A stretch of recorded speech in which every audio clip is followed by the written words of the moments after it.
The following program is a real estate and mortgage show and does not necessarily reflect the views and opinions of Reality Radio 101, its advertisers and sponsors, or its listening audience. Listener discretion is advised.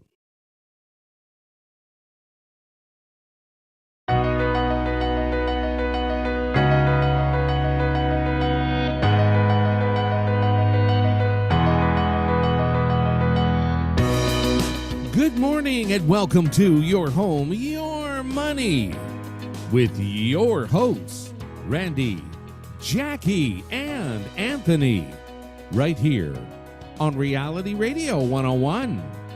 To contact us live right now, send us an email.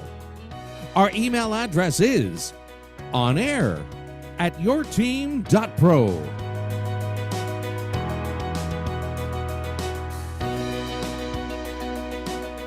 And now, ladies and gentlemen, right to your hosts of Your Home, Your Money, Randy, Jackie, and Anthony.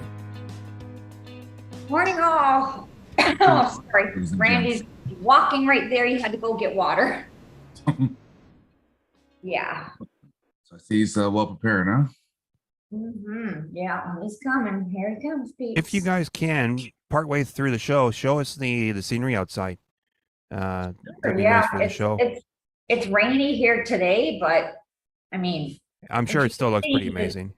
Yeah, just seeing the view when you walk into the resort and you hit like where the pool net is, it's just unbelievable. Oh, wow.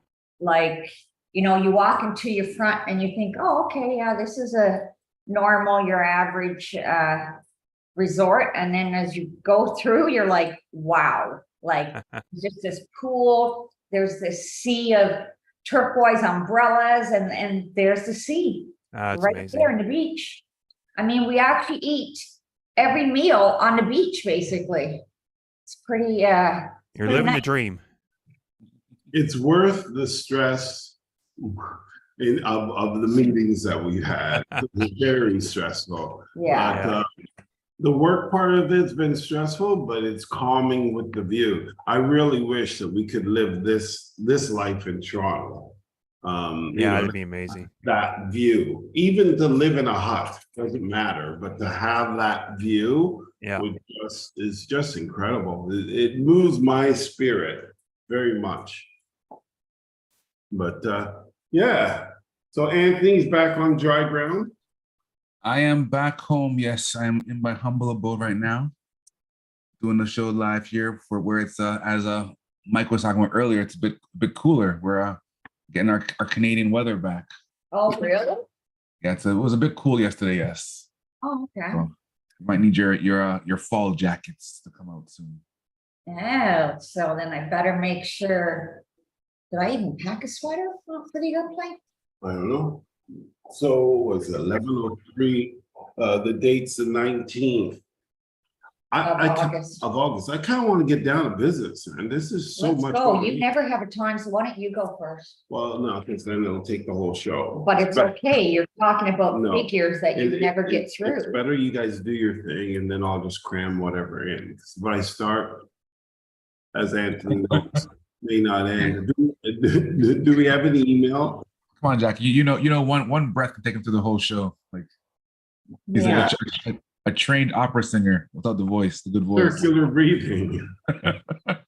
We had one email, I believe yesterday, from Carl. Carl's basically the subject line is ever end or doomed.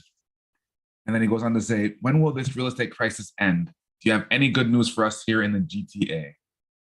Wow. So, Carl, no, we don't.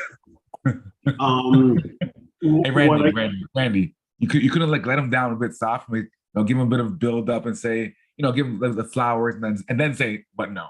But He said he's getting down to business, so Yeah. So, Carl, there's two very opposing forces in the market. right? You have the Bank of Canada inflicting what they would call pain on our economy.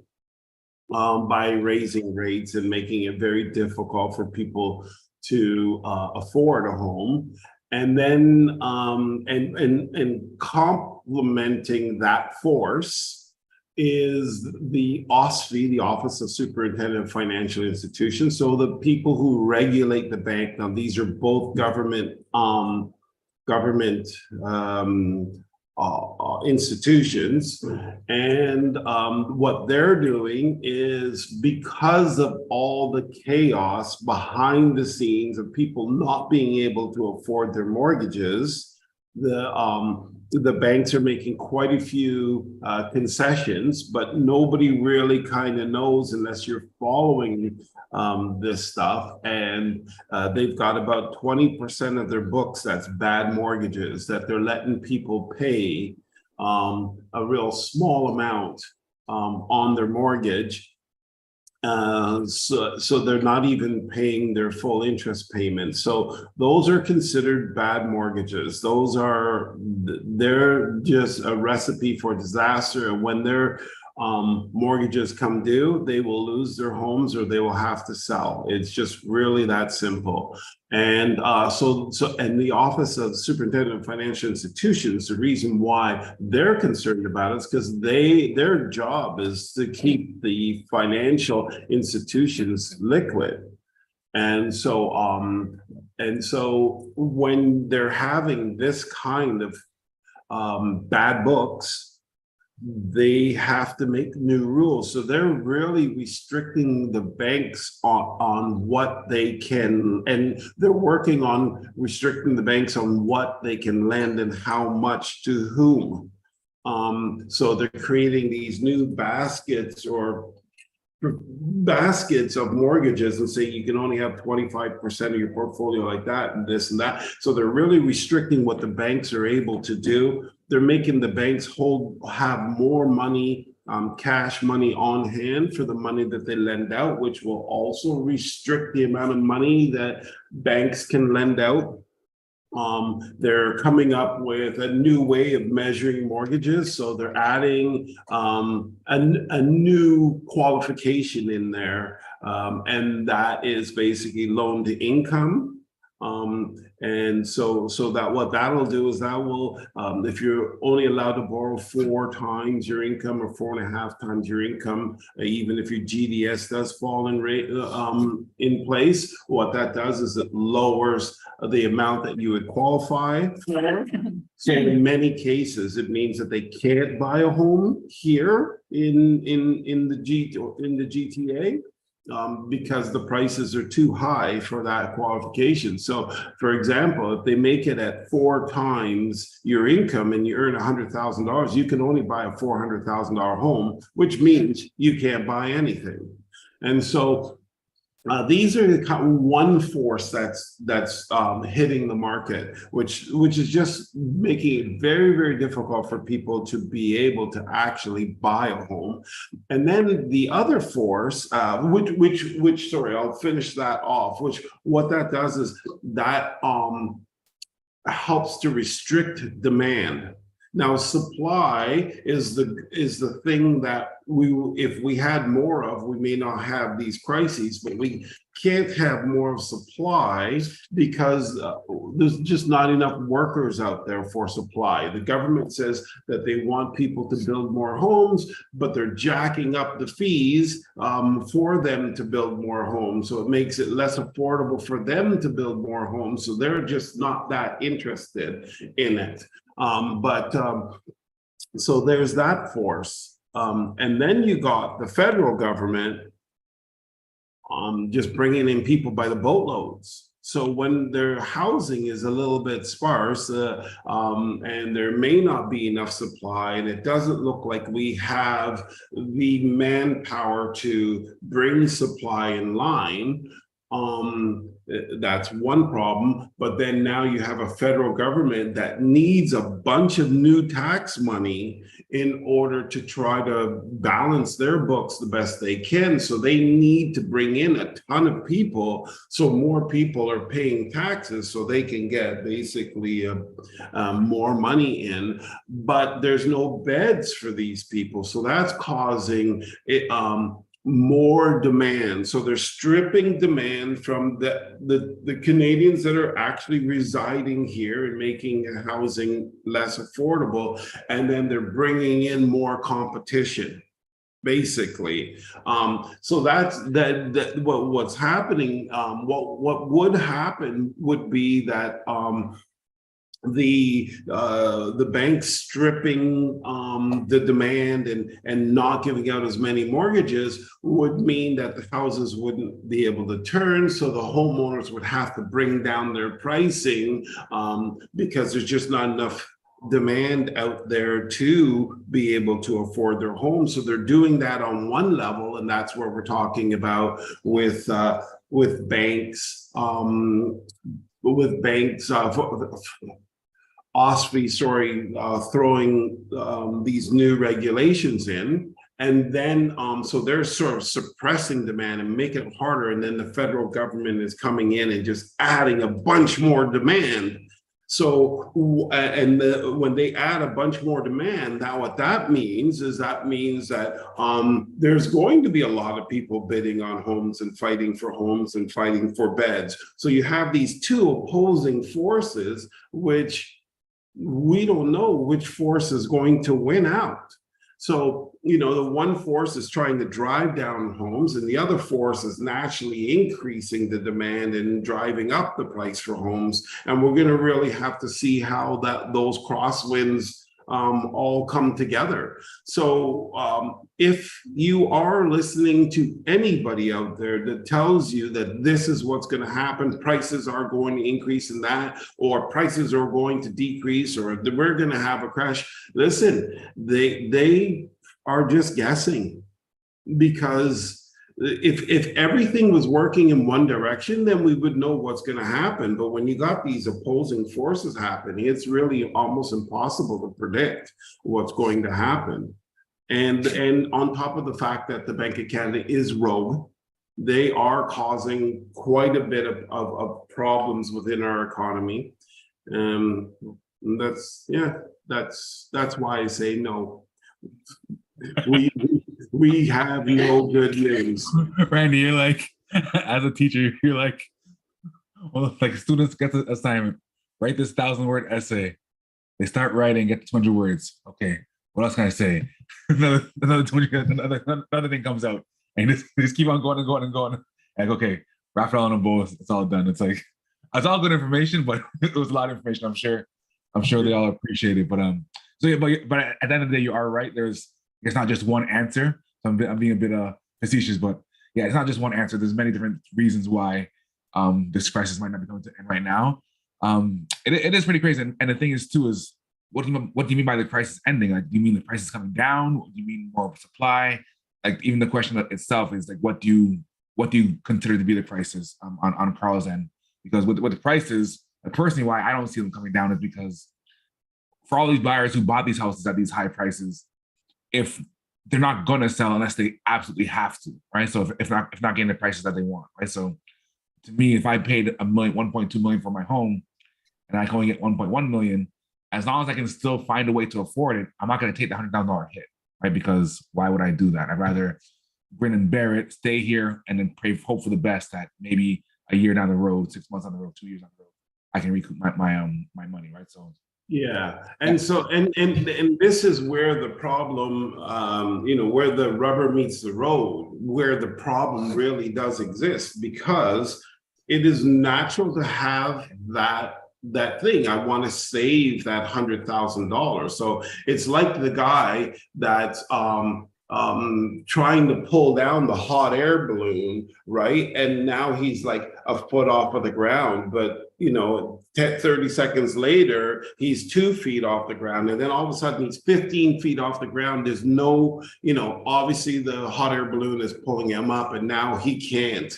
He can't pull that down, and life doesn't look very good for him. So the thing is, and I'll explain why I say that, is because you got, your $1.2 million home that right now you can sell for $1.1 million. But you don't want to do that because you believe that the market is going to go up. but the market is actually got many forces in it that could cause a real disaster to happen, and to include what I said, a bunch of bad debt on the bank's book, that when those renewals come due, those people can't keep their homes because they've got, an $800,000 mortgage. So, at the time they were paying $3,500 to $4,000, but now they got to pay $5,000 to $6,000, and they just can't do that when the price of bread went from $1 to $2, and everything else is super expensive, and their mortgage is about to not quite double, but just make a gigantic jump. So while they want to hold on to that $100,000 loss, and then all these new mortgages will hit these new mortgages are going to come up, and those people have to dump their homes. Now we've got too much inventory. We got buyers afraid to buy and can't even get financing. There's a lot going on there. And so this is where the issue is. They're holding on to that balloon, hoping things will get better, but they're actually about to get worse. And why they're about to get worse, just remember this. They started the rate increases in March of last year. Okay, it takes about a year and a half for the economy to really feel that. Now, we've seen the economy has reacted to it, but those are all just reactions. It's not the actual effect of the rate increase. So we're now just hitting the first rate increase of 9 rate increases in our economy. And now we've got another 8 more rate increases that are going to come up, actually affecting our economy. How is that going to play out? This is really crazy stuff. It really is. And it is hard. And it's natural for everybody to want to try to pull that air balloon down and get it tied to the ground properly. But the winds are getting stronger. And that's why it's lifting you up off of the ground and putting you in a much more dangerous place, because next year may be a lot worse than we all even imagine. So, but the one kind of, like I said, opposing force to that may say that yes, the prices would increases, is the amount of people that are coming into the country that need to fight for beds, because there's not enough beds. That may drive up the demand or keep demand high enough so people aren't losing their shirts in the equity game as well as in the payment game, right? Okay, so are you talking about these new people coming in and getting rentals or buying? They'll do both. Well, Listen. Yeah, because it's going to drive the rent like mad. It's going to drive rent, but And it's right also now- going to drive both. They're coming in with money. These people aren't, you know what? We have a friend that's on here, and I don't want to say whatever. I don't on air with us, and they can choose to speak if they want to, but they just went through the process of selling their house. And everybody who went to go see their house was of a particular nationality. Cuckoo, cuckoo, cuckoo. So, and so this is new immigrants taking over our marketplace, are coming in and buying no problem and bidding no problem. But a lot of them are like, they're IT people. They got good educations. They're not, because people are like, where the hell are they getting this money? They're established already, that, they've gone to university and they got these high paying jobs. And in some cases, like, think about it, customer service, when you call Bell Canada, sometimes you're getting somebody overseas that's picking up your call. So in some cases, they can work remotely from anywhere in the world. So we're getting a lot of immigration, and as Jackie says, it put pressure on both the rental market, and that's why that's why the rental market is kind of out of control, and it puts pressure on the overall on beds. So on both sides of the market, rental and sale market. Yeah, because right now I think the average 3-bedroom rental in Oshawa is close to 2,500. And honestly, $2,500 a hold month. on though, So babes. No, hold on though. That's got to be in a sketchy area, because when you go online and you're checking out, there is nothing decent, 3-bedroom, decent size under 3,500. Decent They're- size, good area, 3-bed homes. I think you knew 28, somewhere around there, but I'm telling you, they're I not. hear was- you. I I was hear you. looking yesterday. yeah. I've been scouting out because, as we know, we have someone who's looking to lease right now, and I've been scouting it out and thinking, okay, like, you know, you can get a tiny little bungalow that's dark and whatever, but for 2,400. I love bungalows. Yeah, not a 1,000 square foot bungalow with like 6 people in there, like that's hard. And then the basement of that's rented out, so you only got that main floor. Right, because anybody who's now living in that house, they're broke that thing up so they can make more income. How many times do you go in your basement?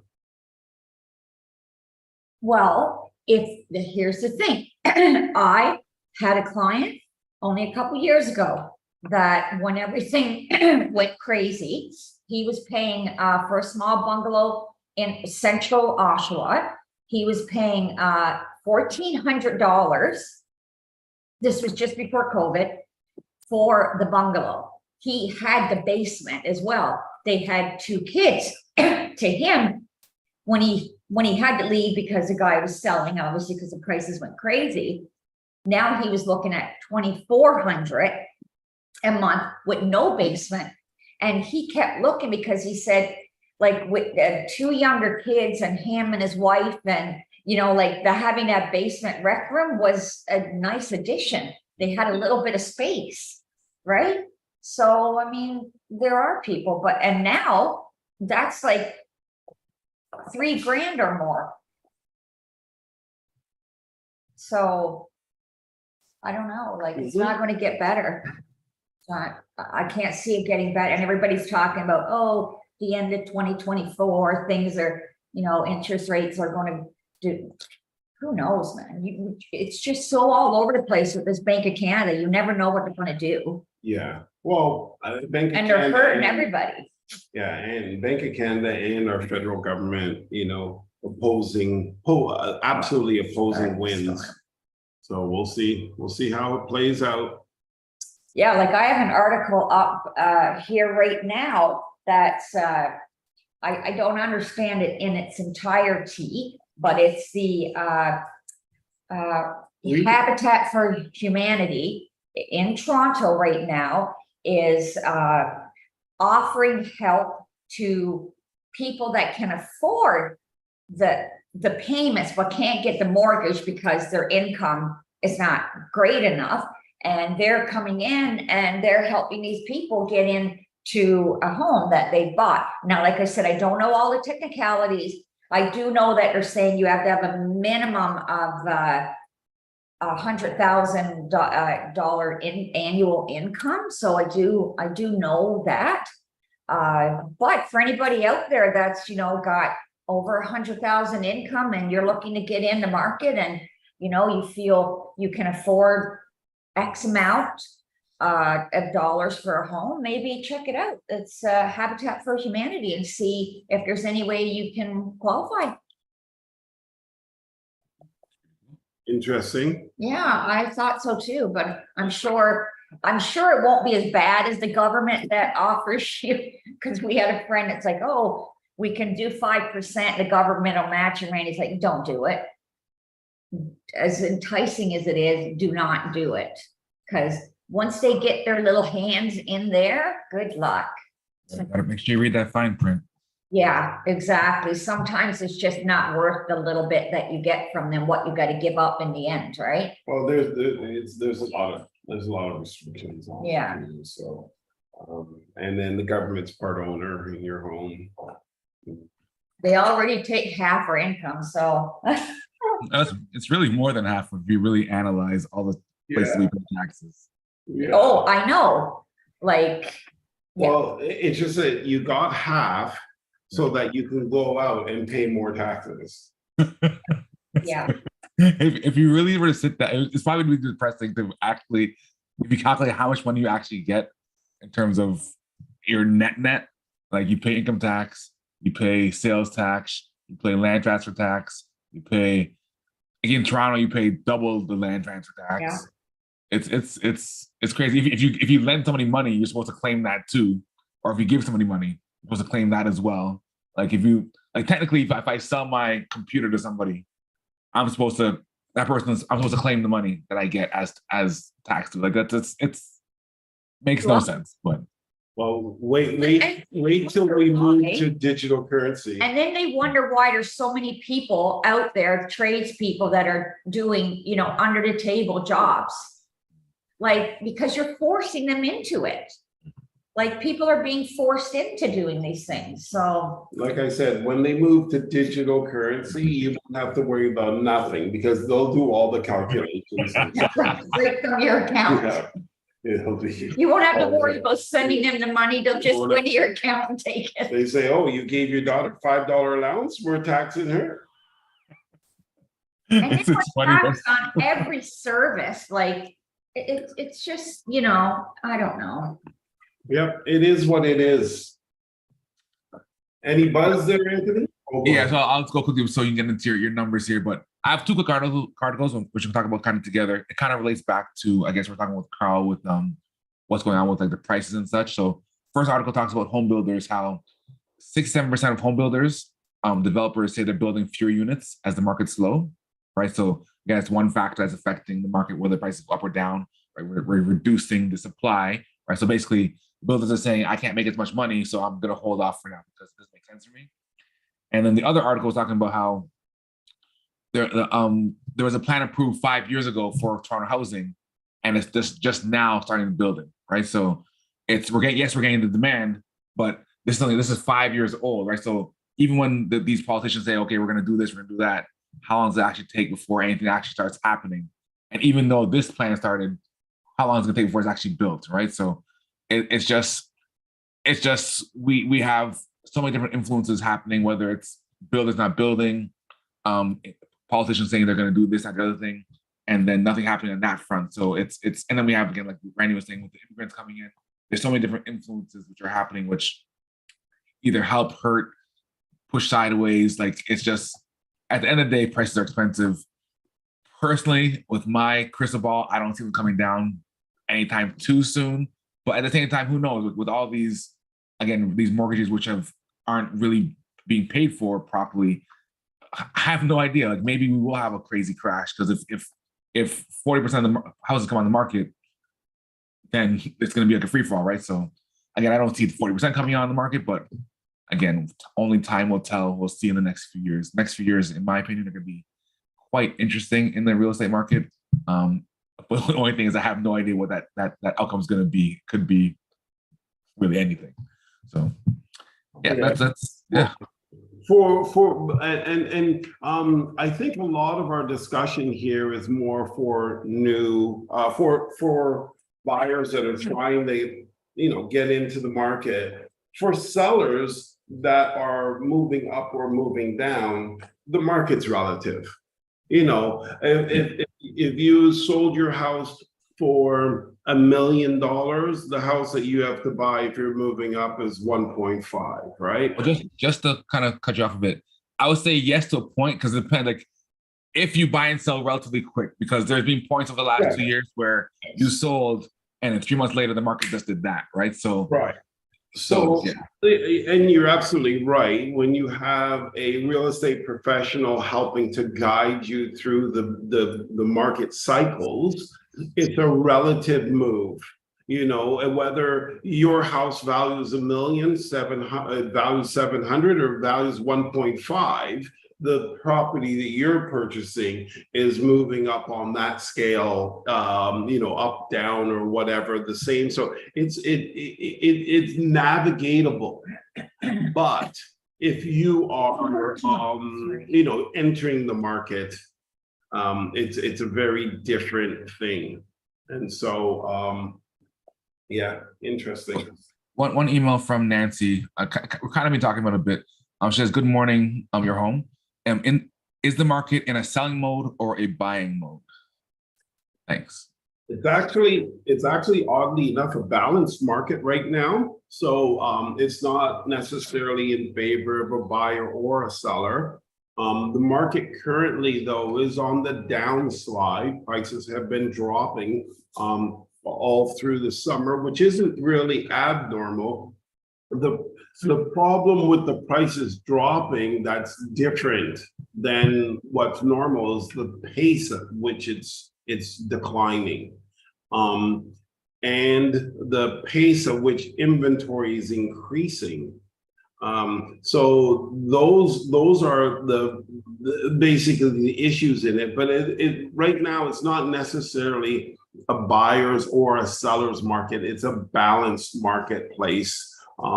And moving out of the seller's market that we experienced at the beginning of the year, moving into a balanced market, and then we'll see where it goes from there, if it stays the same or if it continues to trend into a buyer's market, or if it falls back in the fall into a seller's market.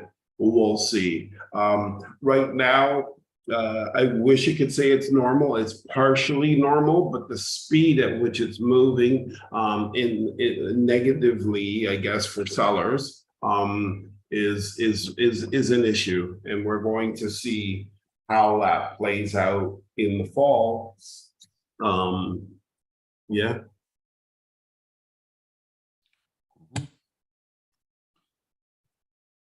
Oh, so just because we kind of say, you know, your home, your money, and our lives. I don't know. I know everybody has a phobia of something that they are terrified of happening. And most of the time, the chances of it happening are so slim that people think, oh, you know what? Like, you're being crazy. What are you doing that? So we had a little bit of a storm on the island the other day, on Wednesday, and we were moving into a different room, and we were bringing our stuff. So I'm going on the elevator, you know, up, down. And then the last time I'm going to get on the elevator, and it's pouring rain outside, something said to me, don't get on the elevator, go to stairs. But of course, me not wanting to walk up and down the stairs, decided to get in the bloody elevator. I don't even know. No, but I don't even know how you knew. Anyways, I got in the elevator. I was in it 5 seconds, long enough for the thing to start to move, and the power went out. And I am trapped in this little elevator by myself, and I'm claustrophobic, and that's one of my fears, is getting trapped in an elevator. How the hell did you know I was trapped? I didn't. I just thought something was wrong. So I'm yelling, Jackie, you okay, Jackie? And then yeah, I heard the scream. No, you didn't scream at that point. Then you said, Randy. I said, yeah, what's up? So I ran there. I tried to pull the door open. And I'm like, I was able to pull the inside door open. So I was able to pull the actual door, I guess, to the elevator open, right? The inside. Yeah. And so I'm inside screaming and hollering. He's outside, this poor man, trying to open these doors. I'm inside, and he's like, I can't get it open, Jack. I can't. I'm like, you have to. You gotta get me out of here. Like, calm down. He's like, slow your breathing down. I'm going to get somebody. And I'm like, no, don't leave me. Well, he runs off because he didn't have a choice. And I'm ringing this darn alarm like mad. But I'm telling you, the manager here, between Randy and the manager here, I'm not kidding you, they had me out in about 2 minutes. The maintenance ran up the 4 stories, which is 2 lots of steps each story, and cracked that baby open so darn fast I couldn't even believe it. And then Randy's grabbing me to pull me up out of the elevator, and I'm crying at this point and a little embarrassed, couldn't even say anything. I'm just like, okay, put me down, I gotta go. So she goes to the room, gets in fetal position. On the bed crying. And he's like, we're supposed to be in a meeting. I'm like, go. He's like, are you sure? I'm like, just go, I'm fine. I'm out of the elevator now, but because it was funny. Like he said, "Hey, maintenance is here." I said, "They're here, but I'm still in the elevator." I was like, "Oh, So man, what are you worried the elevator's gonna turn on and you're gonna plummet to your death? Like, dude, it got so hot and dark in there." Okay. And can you imagine how hot? It's 31 degrees here. Okay, well, no, Jackie, come here, was like, Look, long it makes me panic right now. how long were you in the elevator for? From when it turned off? Come on, Randy. Probably a good 3 to 4. Felt like an eternity. So you're in there for About 5 minutes. So you're Yeah. telling me the heat got to you in 5 minutes. Dude, you know what? You think it's funny. I want to find out what your fears are. And then when we get back home, I'm going to pull one on you. My fear would be the elevator turning on when he's pulling you out and you get chopped in half. That's my fear. Dang, I didn't even think of that. What? The elevator turning on and they're pulling you out and then you just get chopped. I wasn't even thinking of that. There's so many safety mechanisms in it. It's insane. I don't know. All I know is that I'm eternally grateful for those two maintenance guys that came. Yeah. And I felt so bad that I didn't even say anything to them when Randy pulled me out of there, because I was just like crying, bawling. I just had to get away from everybody. And so since Wednesday, I haven't taken an elevator. We tried to take an elevator. We went into Bridgetown because we got a bunch of our friends here. And our one friend can go up an escalator and can't go down. So here she's scared of the escalator going down. I'm scared of the elevator. So we go to get in the elevator because I said, okay, we're going to go downstairs. Because she's like, I'm looking at this watch I want to buy. Let's go downstairs. So we're rushing downstairs before Randy and her husband gets down there. And I get in the elevator and then Randy's coming, and all of a sudden I'm like, no, let me out. I can't do it. So I don't know what I'm going to be doing at this point when I get home and I got to go in a building and there's like 50 million stairs, because I just don't know anymore. Yeah. Gotta get your Fitbit, track those stairs you're doing. Yeah, I should have some good muscles in my leg by the time I go home. I need some therapy now. Yeah, no kidding. No, guys, it was brutal. I never, honestly, thinking about it, I'm like sweating right now. Thinking about, I'm sweating too. yeah, because well, we have to turn the air. off the air conditioner or it'll make too much noise while we're So it's pretty hot in this room right now too. that's why we should But- have stayed But you know, she was cleaning in there. so But that was my week this week. That was the big drama moment for me. Next time, let's take a nap. Let's lie down, take a nap until it turns on the elevator. Sorry? just take a nap while you're in the elevator. Yeah. She doesn't fall asleep like that. I could. I paced those 4 little corners. And all I was thinking, Randy's like, breathe. So I just kept pacing the corners going, okay, Jack, okay, you're okay. Just breathe. I was pacing, making myself even sweat more. I was Like, like, to me, it would be bad if it was like a full elevator. That would be like, oh my God, there was more to me in there. I don't know. They would not have been able to deal with me, because when they opened the elevator, I would have been climbing on top of their head to get out. Okay. It would be like the person drowning drowns the person that's coming to save them. That would be me. I'd My be wife like did to sitting me. down and climbing up over them. The truth. But yeah, that was my drama. Any emails? We got one from John earlier just saying hello today. Weather there sounds incredible. I wish I was there. I'm assuming he's talking about you and not me, where you're at in the Bahamas. And we had one. The Say it last email that you got from someone, they wanted to come to your room and pee on your bed. Yeah, that's when you gave them false information about what I said. Hey, and you remember your answer? You said no. Well, no. I'm trying to slander my name. And You know? we had one also from Edward, I believe yesterday. He says, "Hey, home folks, this is why we love dogs, right, Jackie?" And it's a picture of a broken down truck, 3 people pushing it, and the family dog looks like it's helping as well. Push the truck out of. Yeah, and I emailed Edward back and I said, Edward, you get me. You get me. That's it. Yeah. Right. And that's it. And I guess, Randy, before I let you get into your numbers, I have one last a buzz. This one's more of it's just like if you have a bit of money and you're willing to move a little bit, there is a castle or a castle-like structure out in Nova Scotia. Oh. So this might be a place that you might like, Randy. It's the styling is very regal. There's a lot of gold trim. There's an actual throne in there. The toilet is gold plated. It looks very like old English type of castle type of thing. Randy has thrones at home, you know. He has two, like they have at medieval times. He has two of them. Yeah, but you should see some of these pictures. Like with this, the toilet is gold plated. Looks like it has like diamonds in it. It's crazy. What? But for $1.5 million, which again is pretty cheap if you consider house prices here in Toronto, you had a 4,500 square foot property and 7 baths. 7 bedrooms. Sorry, I think 3.6 acres. So if you're willing to go to Nova Scotia, some of you guys listen, there's a place out there for you. 7 bedrooms, 4 baths. 1.5 million.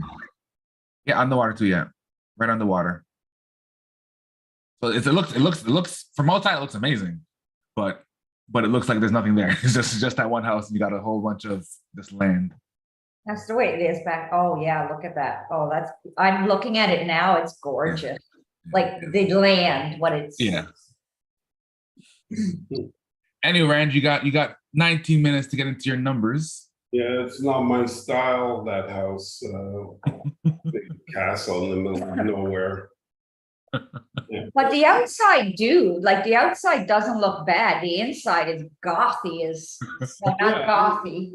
No, it's not goth. It's that British. I don't know what it is. Busy look. Dubai look, I think. Remember that when we were looking at yes. They tend to like that really busy look. Cool. So you know what? Actually, I want to tell a story. I think that's it. Or ask some questions, because maybe that's what I do. The thing is that prior to COVID, there was $97 billion floating around in our economy. During COVID, there was $394 billion floating around in our economy. If you guys remember, we weren't allowed out of our house during COVID. Where'd this money come from? And who got the money? Well, and there was a video out, and I should actually grab this video from Andrew Scheer, I believe it is. I think he's a member of parliament in one of the provinces, and he put these numbers out for us to find them. The weird thing about all that money floating around, like I said, we weren't allowed out of our homes in many cases. We weren't allowed to go shopping. Many shops were closed and all that, but there was all this money floating around. How did that happen? So how it happened was the Bank of Canada, they create bonds, which is basically government debt. So the government pays their bills very well. So because of that, these are investment tools that you can buy the debt and the government will pay you interest on them. And so they call them bonds. So the Bank of Canada makes the bonds, packages and makes the bonds. So because they make them, they can't buy them because they'd be making them and buying them, and then there's that's a conflict. So what they did is they do this thing called QE, quantitative easing, where they create these bonds and put out a bulletin for the banks that if you buy them, we will buy them from you. In essence, they're just buying them and creating a middleman. And what the incentive that they give to the banks is that we'll give you extra. We will pay you more than you paid. So, and they do this little auction thing with the banks, and they say, okay, we'll buy this many. And the banks then say, okay, well, we'll sell it to you at this. And then they pick the best deals, I guess, and buy those. And so it's their way of getting around the system of actually being able to create the bonds and buy them themselves. So they go around in this circle. How they pay for it, now understand that you and me, we can't go and buy these bonds and sell them to the Bank of Canada. No, because we're not allowed to get rich that way. It's only their list of approved institutions that are allowed to do this. So it's basically free money. So they do this, and how they pay them is this thing that they call settlement balances. Now, a settlement balance is kind of like the difference between what I owe you sort of thing on their balance sheets or on their financial sheets, whatever, on their books. And so if the Bank of Canada is buying $1 billion or 100, whatever amount of money from the bank, they just change the settlement balance that the bank and the Bank of Canada can exchange with in terms of money. So to the bank, it's basically money, right? Because now their account has, let's say, another $1 billion in it, and they can go and lend this money.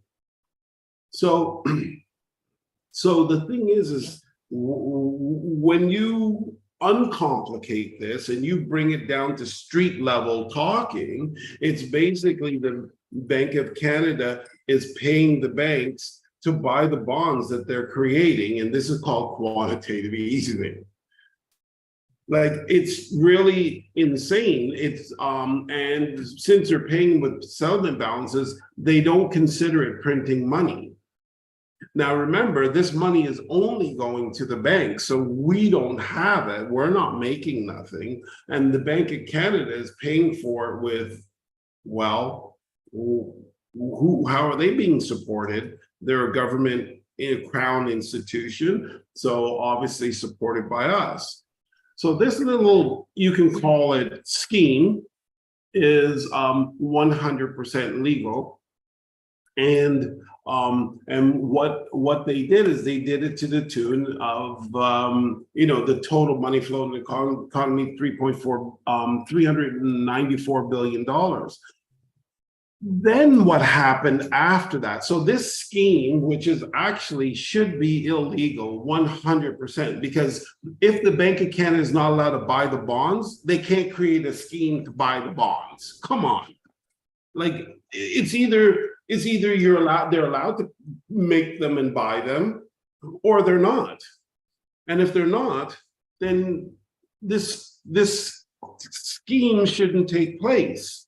But it's bigger than that, because you remember, we weren't allowed out of our homes, and all this money is being printed. Now it's a special kind of printing money, because it's a Bank of Canada printing money, or and what they're doing is that they're giving these balances to the banks to go out and conduct their business and lend us money at these incredibly low rates. The thing is that, remember, you weren't allowed out of your home, and it was the most prosperous time in the history of Canada. Think about that for a second. The most prosperous time in the history of Canada was a time when we were not conducting commerce. hold on, most prosperous time for, The amount of money floating in the economy, 394 billion versus 97 billion. What's normal? So it's like 3 times what we've ever experienced. And then COVID's over, the whole game is over, whatever. Remember, don't forget, during COVID, if doctors talked about COVID in any kind of other way because they had an experience with their clients that they were able to save them from COVID by doing this and doing that, they weren't allowed to talk about it or they were going to lose their licenses. That's weird stuff, man. That's just weird. While this money game's going on, it's just really weird stuff. So during the time, remember, when we're sleeping, basically, because we're not allowed out, that's when our country is doing its best. And then we get out of COVID and we're allowed to now go to restaurants and go and buy shoes and go and buy TVs or stuff that we're missing or whatever. All of a sudden, inflation goes crazy. The inflation is blamed on our spending, but our spending doesn't even come close to the spending that was done during COVID. And you were telling me that inflation was just instant the minute we get out, all of a sudden inflation was instant? Or was it from all this printing of money and deflation of money that actually caused it? And for me, yeah, it's a mystery. And as a layman, because I'm not educated enough to understand this stuff, this is the reason why the point of view that we take is never spoke about. So I realize that I'm dumb enough to not know what happened, but nobody's talking about what happened. So you can't go on any news channel and hear it. Why? Actually, what's even stranger is you can't, even the YouTubers and things like that, it's not any of, I follow quite a few real estate YouTubers, none of them are talking about it. These guys, they've got good exposure to the marketplace. Is it because they just want to leave it alone? It's not worth it? I'm not sure. One more thing. They came out with some legislations that can regulate the speech that we put out on YouTube or on any social media thing. So if you think that you can just come and you can just go and expose this, let's say, even rightful, if you're right or if you're wrong, I believe that you would put a target on your back like there's no tomorrow. But I really would like an answer for why the most prosperous time in history was when we weren't allowed out of our houses. And then all of this 8% inflation and all of this stuff, which all of us know is way more than that. Our cost of living has gone crazy stupid now. And I would like to know how they can prove that us leaving our houses and going out and then going to a restaurant or buying a new TV or whatever caused the inflation to happen like this. But it wasn't caused through the government shutting down businesses and manufacturers and all that stuff. It wasn't caused from that stuff. It was caused because we got out of our houses and we spent too much. That's got to be, honestly, I think the biggest lie that I've ever heard coming out of our governments. And I don't understand how that's even acceptable to any of us. I don't understand it. But then the question is, what the heck can we do about it? What can we do about it? Are we allowed to raise up and talk about this and say that it was wrong and demand some reparations or something for this? I don't know. I have no idea. All I know is that's my That's my findings. And I saw it, but I never really connected it because I never, like, I knew that they were, getting all this money and giving it to the banks through settlement balances, but I never really put it together that all that money went into our economy and we didn't get it. It went to banks. And then finally, the Bank of Canada that did this, and so this, they actually bankrupted themselves.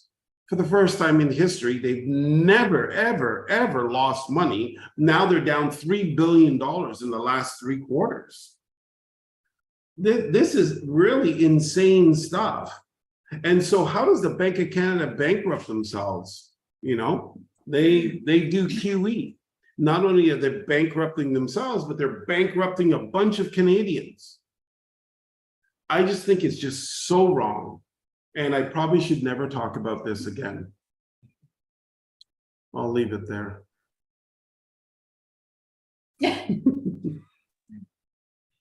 Okay, well, that's it. I was doing a bit of research on as you're talking, and basically I typed in, my search was money printed in Canada during COVID, and then the first thing that comes up is our COVID-19 response, large scale asset purchases, and it goes on to say there's a common misconception that we are just printing money, but this isn't the case. We pay for these purchases with settlement balances. So, and. So, and this is Bank of Canada saying that they didn't print money. That is directly off of the Bank of Canada website. Or it's like literally when you type on Google, the first link comes up. And this is what I'm saying. This is the part that's crazy because they say no, they didn't print money. But what is adding money to bank settlement balances? Is that not printing money? So guess what? You do this. Look for when Tiff Macklin describes settlement balances, and he says, "Well, it's a way that the Bank of Canada can print." Bank of Canada money, like he describes it something like that. He does say that he is printing money, but it's not money like we know it. It's money from, what do they call those? The central bank money. That's what he calls it. It's not money. It's central bank money that he printed. And that was a statement I heard him say. I actually should grab all this stuff together and really put together my story, but still it would be fragmented. But this is insane stuff. He says he didn't print money, but he created money. What they're doing is they're treating the money like it's monopoly money, and they have unlimited monopoly games. Well, yeah, they because do. who's paying for it? They do. I mean, he lost $3 billion. How the heck he's still in that position baffles me. But I can tell you why he's still in the position. I'll tell you. Because what he's doing is he's bankrupting Canadians.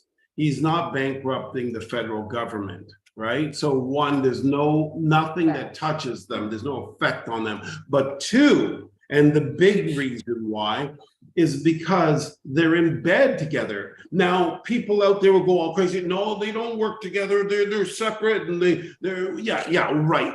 What happened is that the Bank of Canada took all of the government debt, created this bond, so the government could spend like crazy.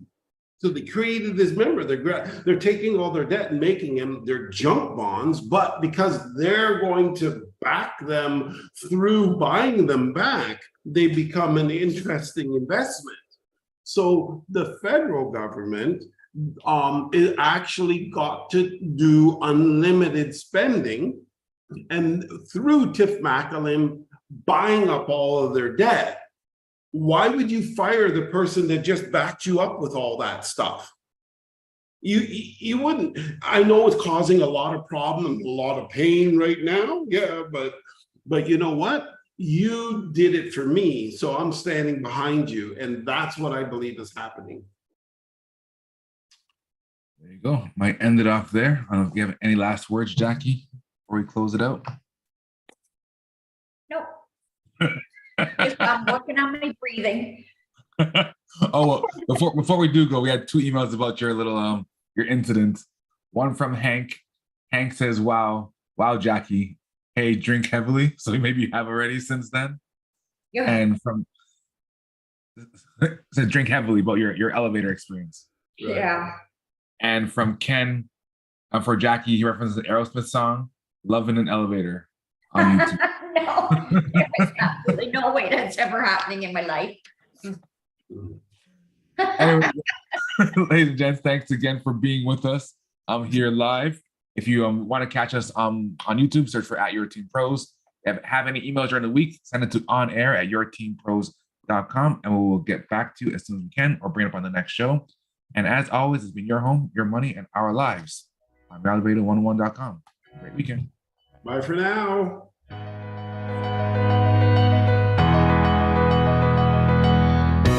Thank you for listening to Your Home, Your Money with your hosts, Randy, Jackie, and Anthony, right here on Reality Radio 101.